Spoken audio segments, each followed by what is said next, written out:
One day some twisted son of a bitch is bound to teach you a thing or two about living in this cold, godforsaken world. Analysts at Japan's nuclear regulator have also unveiled projections for the possible spread of radiation from nuclear plants in the event of an accident similar to what happened at Fukushima Daiichi.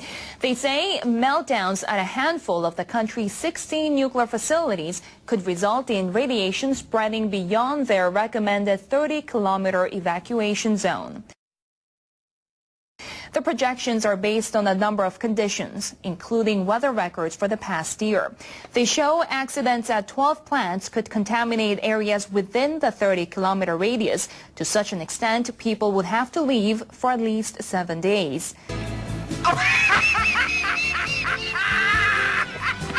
What's so funny now? I sometimes just think funny things.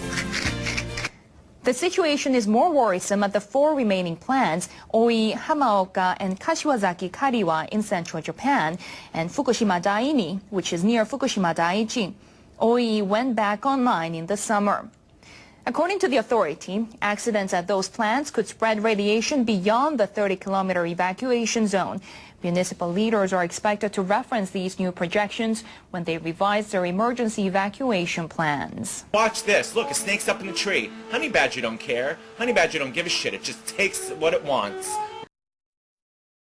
The people at Japan's new nuclear regulator are wasting little time getting to work. Officials at the Nuclear Regulation Authority have recommended expanding the evacuation radius for accidents from 10 to 30 kilometers. They included their proposal in draft guidelines for responding to a disaster. Members of the authority reviewed the accident last year at Fukushima Daiichi. They learned many elderly and sick patients died in the evacuation.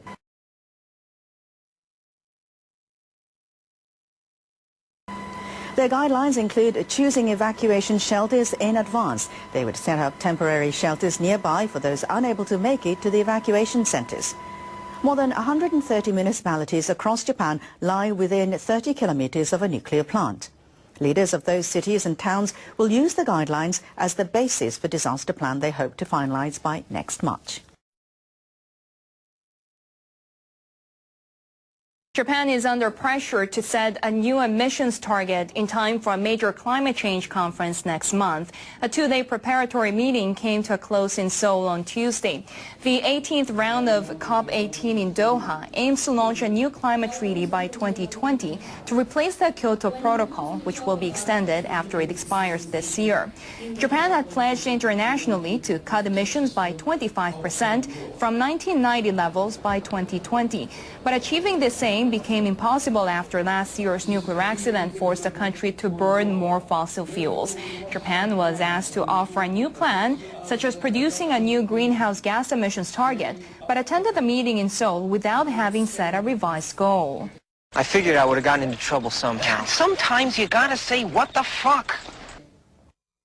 Of course, we would like every industrialized country to be as clean as possible, but Japan has very special circumstances, so we look forward to their decision. The representative of Denmark shared this view. She expressed understanding of the nuclear accident, but urged Japan to work to find alternative ways to achieve the original planned 25% reduction. The Japanese government plans to come up with a new reduction target by the end of this year by boosting renewable energies and making further conservation efforts. And there's these guys. We took them camping for fun. It's another bullshit experiment.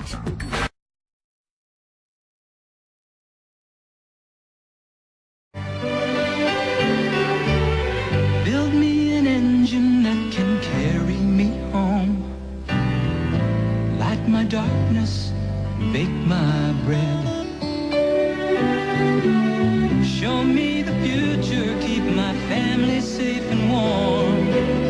Play me a song, make me smile. Gee, we bring good things to live in. We bring good things to life. Be there in the morning, show me all there is to see. Turn my happy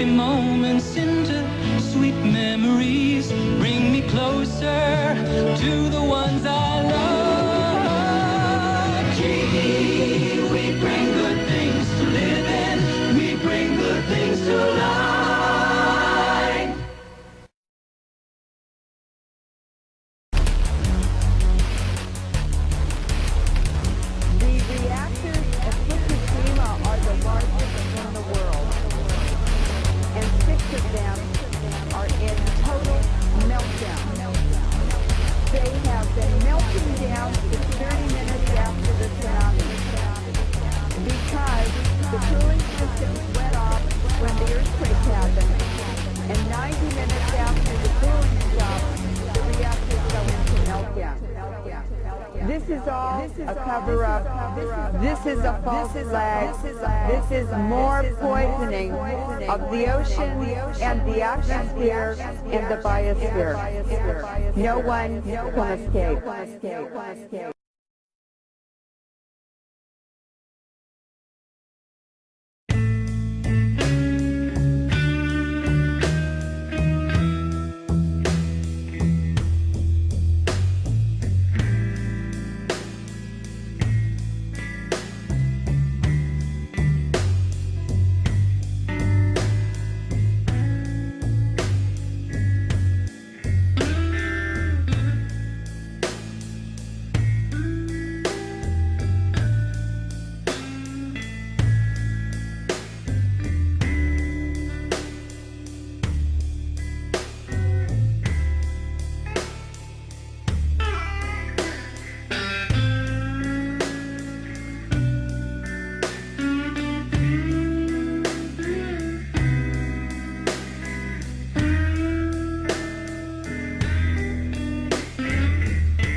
Link to USGS report that apparently just came out showing all the places around the United States where the cloud from Fukushima hit us. Can you describe what that is and how bad it is? Well, USGS, the U.S. Geological Survey, has a monitoring network for radioactivity falling out from the atmosphere in rain into the drinking water supply. And what this new report shows is evidence that they gathered in the days and weeks after the Fukushima catastrophe began of fallout of radioactive iodine-131, radioactive cesium-134, cesium-137 here in the United States. They have monitoring systems all over the country. In fact, in my hometown, Kalamazoo, Michigan, I didn't know it, but on their map, there it was, and sure enough, radioactive cesium-137 fell out in detectable levels in Kalamazoo, Michigan. What USGS was quick to say, as most of the federal agencies do, is it was not at harmful levels to public health. But again, there's no such thing as a not harmful level. It flies in the face of the evidence that the National Academy of Science has for decades now that any exposure to radioactivity carries a health risk. Right. So you can't say it's safe. What they're really saying is, to them, in their cost-benefit analysis, it is acceptably risky. So Fukushima has already nuked this country and presumably the rest of the planet. With the reactor 2 now, I mean, the instantaneous lethality level, you walk into it, you're dead level, it's now 10 times that in this reactor. How are they possibly even working around this? How did it get this bad, and where could it go? Well, we radiation shielding, as we said, in a few minutes. You okay? Nah, man.